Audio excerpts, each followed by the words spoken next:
पंजाब के खनौरी बॉर्डर पर कुछ घंटों की पहले की बात की जाए तो तनावपूर्ण माहौल यहां पर बन चुका था। पंजाब पुलिस और किसान आमने सामने भी हो चुके थे, क्योंकि जिस तरीके से 26 नवंबर को पंजाब पुलिस ने जो जगजीत सिंह डल्लेवाल किसान नेता को डिटेन किया था, उसके बाद से ही किसानों ने जिस तरीके से आमरण अनशन की कॉल की थी, उसके बाद से उन किसानों का आमरण अनशन भी जारी था। और आज कहीं ना कहीं पंजाब पुलिस और किसान भी आमने सामने हो चुके थे और 1 घंटे लगातार किसानों की और पंजाब पुलिस की मीटिंग हुई। और मीटिंग में क्या फैसला हुआ और किसानों की किस बातों को लेकर सहमति बनी, और उन बातों को लेकर बात करते हैं किसानों से कि अब आगे क्या प्लानिंग रहेगी और क्या अंदर की बातें हुई। जी देखो, प्रशासन आया और एसएसपी पटियाला और डीआईजी से पटियाला रेंज के बात जो हुई है उनसे यही बात हुई है। सबसे पहले उन्होंने बात रखी, हमने बोला आप बोलो, आपने बार बार मीटिंग के लिए बोला और हमारे फॉर्मों की ये है बात है भी जो भी मीटिंग होगी मोर्चे के बीच में होगी, मोर्चे से बाहर मीटिंग नहीं करेंगे, किसी प्रशासन को मिलेगी।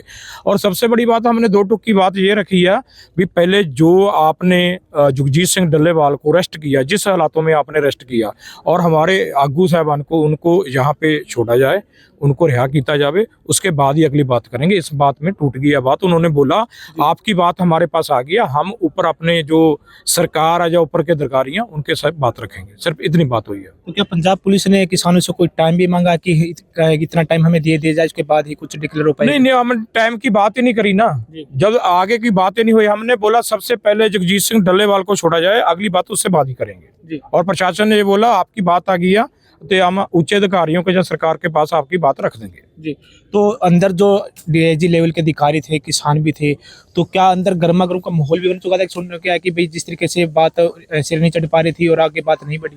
और देखो, गर्मा गर्मी तो नहीं हुई। पंजाब पुलिस और भी पंजाब के रहने वाले हैं, नौकरी करते हैं। आज पंजाब का हर एक किसान मजदूर, अब पंजाब का ना बोले पूरे देश के किसान को गुस्सा था है ना, जिस तरीके से डल्लेवाल को ट्राली तोड़ के कैसे हटाया। इन बातों का तो रहता है, पर फिर भी ऐसा है जेड़े संबंध होते हैं भाईचार सांझ या ऑफिसर तो ऑफिसर ही है ना, उनकी अपनी ड्यूटी बनती है। हम अपनी ड्यूटी दे रहे हैं।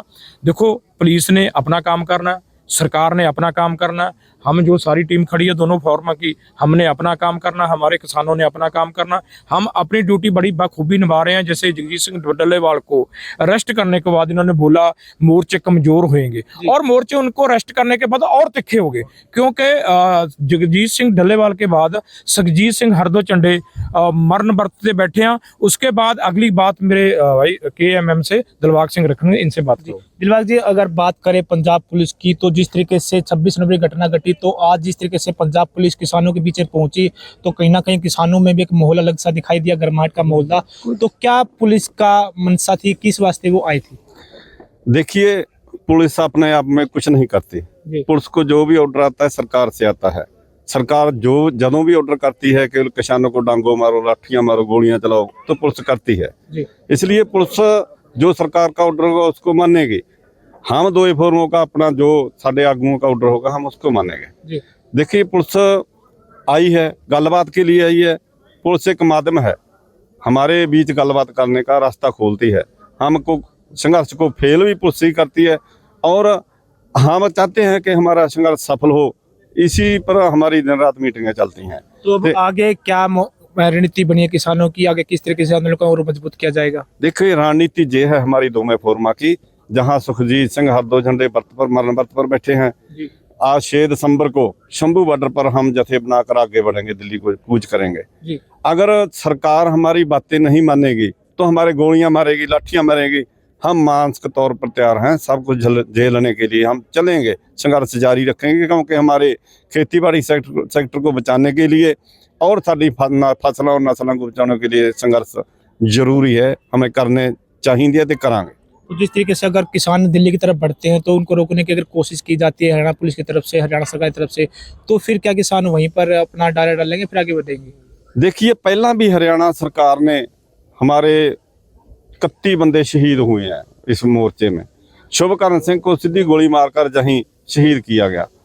पुलिस जो भी कार्रवाई करेगी हम उसको अपने शरीर पर झेल लेंगे, चाहे डांगे मारे, चाहे अथरू गैर के गोले सूटे, चाहे ड्रोन से हमले करे, चाहे सीधियां गोलियां चलाए, हम खड़ेंगे आगे। इसलिए यह संघर्ष जारी रहेगा। संघर्ष हिलेगा नहीं, उठेगा नहीं। हम कोशिश करते हैं, हम मांग करते हैं सरकार से, केंद्र सरकार से कि दिल्ली हमारी राजधानी है, हमें राजधानी में बढ़ने दीजिए। हम आतंकवादी नहीं हैं, हम देश के किसान हैं, हमने पैदावार बढ़ाई है, हमने सरकारों का ठूठा छड़ाया है जो विदेशों में मांगने जाते थे भूखमरी में। इसलिए राजधानी पर हमारा हक है, हम जा सकते हैं। मांगे मानना ना मानना वो दूसरी बात है, लेकिन पहली बात तो ये है कि सरकार हमें बॉर्डर खोले और दिल्ली में जाने की इजाजत दे, जो शांतिपूर्वक हम अपना संघर्ष कर सके। ठीक है, तो कल 2 बड़े मोर्चों की भी यहाँ पर मीटिंग होने वाली है, क्या किसानों ने इसके लेकर भी कोई अगली रणनीति बनाई है? रणनीति बहुत साफ है कि सरकार ने ये डल्लेवाल साहब को बेवजह गैर कानूनी तरीके से एक डकैत की तरह, लंपट की तरह जो गिरफ्तार करने का काम किया है, उससे स्थिति को उन्होंने भयावह बनाने की कोशिश की है। और इसीलिए ये दोनों मोर्चा इस हर तरह की परिस्थिति से मुकाबला के लिए तैयार है। और जो आप सवाल कर रहे थे कि प्रशासन ने कोई समय मांगा है, न उसने समय मांगा है और न मोर्चे ने समय दिया है। मोर्चा समझता है कि अब जो लड़ाई है करो और मरो के दौर में है, और इसीलिए हम लोग सुबह शाम मीटिंग भी करेंगे, प्रेस कॉन्फ्रेंस करके आप लोगों को जानकारी भी देंगे कि भाई हमको 1 घंटे के बाद अगर सरकार कोई दूसरी कार्रवाई करती है तो हम उसके हिसाब से उसका जवाब देंगे। सरकार अगर डल्लेवाल साहब को जब तक नहीं छोड़ती है, ये विश्वास और अविश्वास का मामला नहीं है, ये मामला ये है कि जब तक वो नहीं छोड़ेगी हम मान करके चलेंगे कि हमको उनको छुड़ाने के लिए, सरकार पर दबाव बनाने के लिए, अपनी मांगों के लिए संग्राम को तेज करने के लिए जो भी कड़े से कड़े फैसले लेने पड़ेंगे, हम घंटे 2 घंटे में फैसला ले सकते हैं और उसको लागू करेंगे। ठीक है, धन्यवाद जी।